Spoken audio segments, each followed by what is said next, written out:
नमस्कार मंडळी, हा व्हिडिओ शेअर करण्यामागे फक्त एकच कारण आहे की आपल्या यूट्यूब चॅनलवरती हजारो महिला ज्या आहेत तर त्या कनेक्ट आहेत आणि या सर्व महिलांना मुख्यमंत्री माझी बहीण लाडकी योजना जी आहे तर या योजनेचा जास्तीत जास्त लाभ घेता यावा। कारण या सर्व महिलांना महिन्याला 1500 रुपये तब्बल 18,000 रुपये एवढी आर्थिक मदत जी आहे तर ती आता महिलांना मिळणार आहेत आणि ती पण सरसगट। त्यामुळे एवढी गोल्डन अपॉर्च्युनिटी जी आहे तर ती आलेली आहे महिलांसाठी। त्यामुळे थोडासा वेळ काढून हा व्हिडिओ शेवटपर्यंत पाहत राहा। जर तुम्ही माझा आवाज पहिल्यांदा ऐकत असाल तर चॅनलला सबस्क्राइब करा आणि असेच माहितीपूर्ण नवनवीन व्हिडिओ पाहण्यासाठी बेल आयकॉनला प्रेस करा, म्हणजे जेव्हा कधी मी नवीन व्हिडिओ अपलोड करेल त्याचं नोटिफिकेशन सर्वात अगोदर तुम्हाला मिळेल आणि तुम्ही एक पण व्हिडिओ मिस करणार नाही। तर पहा, महाराष्ट्र शासनाने अंतरिम अर्थसंकल्प जून 2024 मध्ये जाहीर केलेल्या माझी लाडकी बहीण योजनामार्फत महिलांना प्रत्येक महिन्याला 1,500 रुपये देण्याचे योजले आहेत। ही योजना फक्त स्त्रियांसाठीच आहे, पुरुषांसाठी नाही। आणि या योजनेसाठी कोणत्या महिला पात्र असणार आहेत, त्याचबरोबर आर्थिक लाभ किती मिळणार आहेत, आपला अर्ज हा कसा करायचा आहे, अर्ज हा कोणत्या व्यक्तीला करता येणार आहे, प्रक्रिया काय असणार आहे, अशी सर्व माहिती जी आहे तर ती तुम्हाला आज या व्हिडिओमध्ये मी शेअर करणार आहे।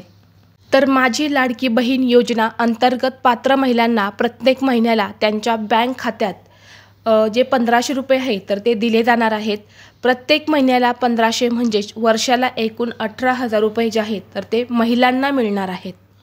आता या योजनेचा लाभ कोणत्या महिलांना घेता येणार आहेत, याचा क्रायटेरिया जो आहे तर तो काय आहेत, म्हणजे याच्या अटी काय असणार आहेत ते तुम्हाला मी सांगणार आहे। तर महिला या महाराष्ट्र राज्याचे रहिवासी असावे, त्याचबरोबर महिलेचे वय जे आहे तर ते 21 ते 60 वर्षापर्यंतच असावे, विवाहित, विधवा, त्याचबरोबर निराधार महिलांना प्राधान्य असणार आहेत।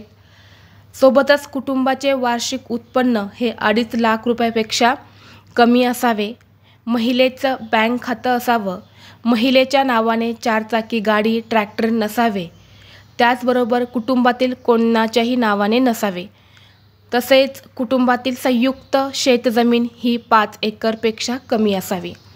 तर हा जो क्रायटेरिया आहे तर हा असणार आहे। या क्रायटेरियामध्ये ज्या महिला बसतात त्यांनाच या योजनेचा लाभ जो आहे तर तो घेता येणार आहे। आता ही योजना घेण्यासाठी आपल्याला कोणत्या कागदपत्रांची गरज पडणार आहे ते सुद्धा मी तुम्हाला सांगणार आहे। तर आपल्याला ही योजना घेण्यासाठी महिलेचे आधार कार्ड लागणार आहेत, रहिवासी प्रमाणपत्र लागणार आहेत, जन्म दाखला लागणार आहेत, तसेच कुटुंब प्रामुख्याचे वार्षिक उत्पन्न जे असतं तर त्याचं प्रमाणपत्र लागणार आहेत।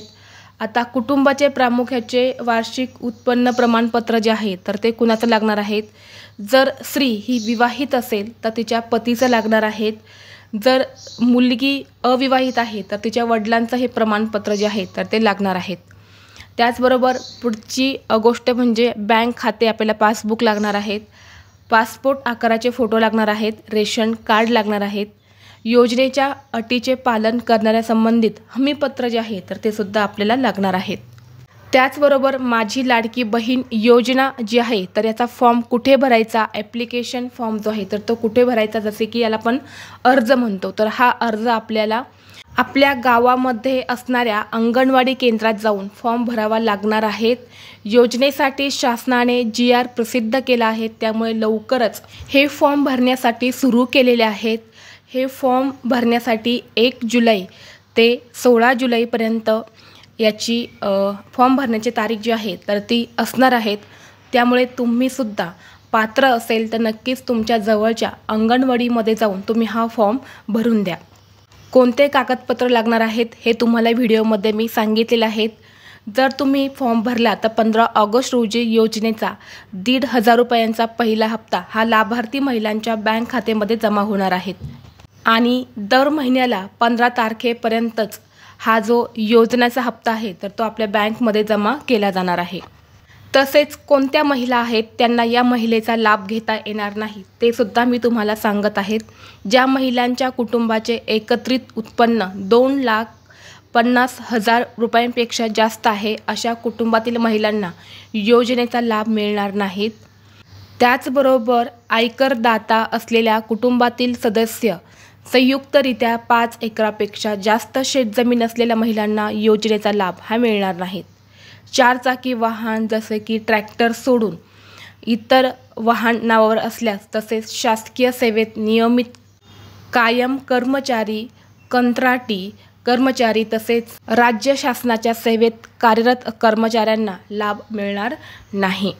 तर हीच माहिती मला तुमच्यापर्यंत पोहोचवायची होती, कारण अनेक स्त्रिया ज्या आहेत तर त्या आपल्या चॅनलला कनेक्ट आहेत आणि त्यांनासुद्धा या सेवेचा लाभ व्हावा यासाठी हा व्हिडिओ मी आज तुमच्यासोबत शेअर केलेला आहे. व्हिडिओ तुम्हाला आवडला असेल तर लाईक करा, चॅनलवरती नवीन असाल तर सबस्क्राईब करा आणि असेच माहितीपूर्ण व्हिडिओ पाहण्यासाठी बेल आयकॉनला प्रेस करा आणि हा व्हिडिओ आपल्या मित्रपरिवारासोबत जास्तीत जास्त शेअर करा. चला तर मग भेटू असंच पुढल्या एका नवीन व्हिडिओमध्ये. तोपर्यंत सर्वांना श्री स्वामी समर्थ.